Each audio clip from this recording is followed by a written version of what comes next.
In a candid exploration of the human condition, a prominent musician laid bare the scars that both haunt and inspire his artistry, positioning himself not as an untouchable icon but as a relatable vessel for universal pain.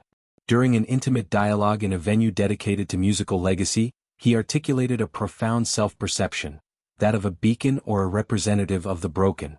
This revelation wasn't a fleeting confession but a cornerstone of his identity, forged in the fires of personal turmoil and tempered by the empathy it evokes in his audience. At 35, with a career marked by genre-defying innovation and raw emotional honesty, he delved into how this fractured self-image fuels his connection with fans, shapes his creative output, and even instills a paradoxical fear of wholeness. The conversation, set against the backdrop of accolades and introspection, began with a reflection on the symbiosis between artist and admirer. He observed that his followers gravitate toward authenticity over invincibility, drawn to narratives of resurrection rather than unblemished triumph. I found through my fan base that I think they relate a lot more to the realness or the vulnerability or maybe the archetype of someone who rose from the ashes like a phoenix or someone who's more broken, because I feel like that's a more common feeling around the world than people who are always in control or feel good about themselves, he shared. This insight underscores a broader cultural shift.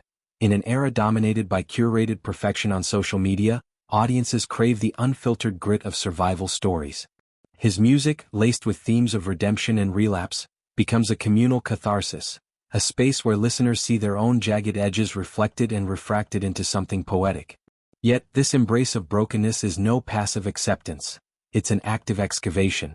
He admitted to a pervasive sense of internal disarray, a baseline state that permeates his waking hours.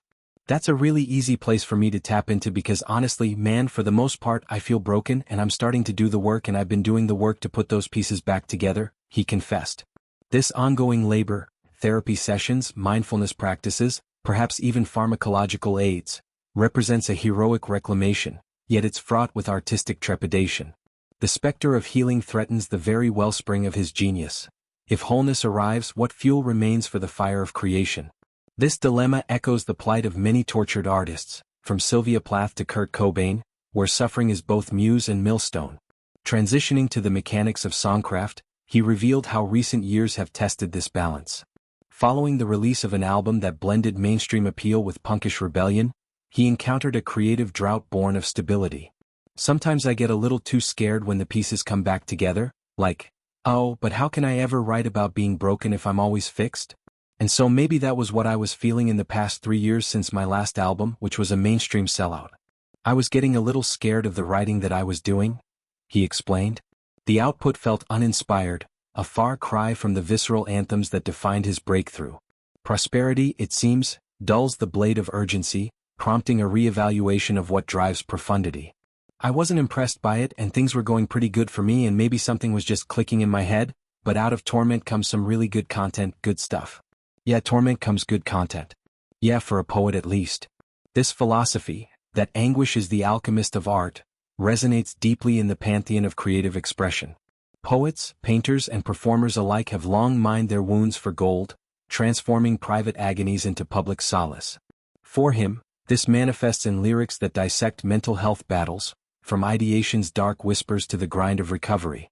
His candor about suicidal thoughts, shared without sensationalism, demystifies these struggles, fostering dialogues that extend beyond the stage.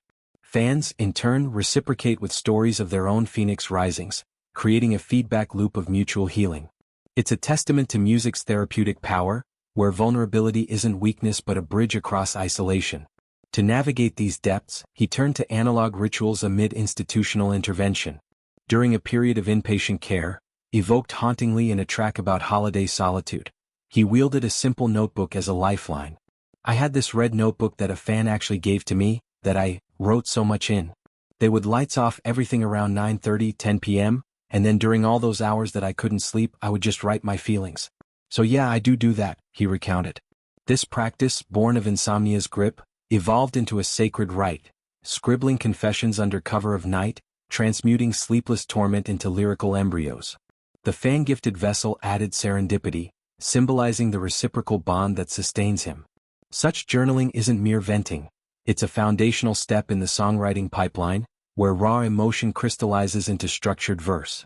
Beyond catharsis, writing serves as a conduit for aspiration, blending the mundane with the mystical.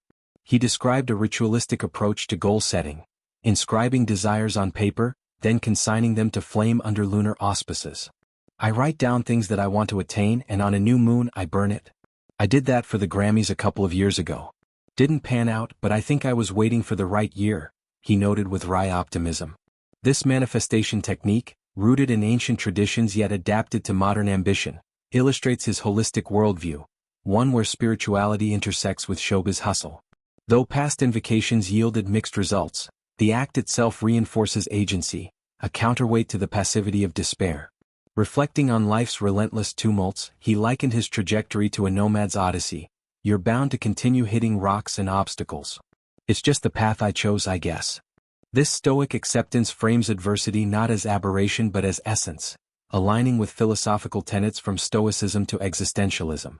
In interviews past, he's elaborated on this Rolling Stone ethos, embracing flux as the price of authenticity. It's a mindset that permeates his latest work, an album that peels back the bravado to expose the man/broken boy beneath the alias. Vulnerability is how I was able to hold on to the fan base I've had for so many years, he asserted. The human behind the music has to show the human side. Maybe this time, they'll get to know the man/broken boy behind the moniker. This evolution marks a maturation, where early anthems of rebellion yield to meditations on mending. The album, released amid personal reckonings, invites listeners into his reconstruction track by track. Songs like the one chronicling aquatic metaphors for endurance, Treading Water, weave personal history into universal tapestries, ensuring his representative role endures. By foregrounding sensitivity, he challenges rock's macho stereotypes, paving ways for nuanced masculinities in pop culture.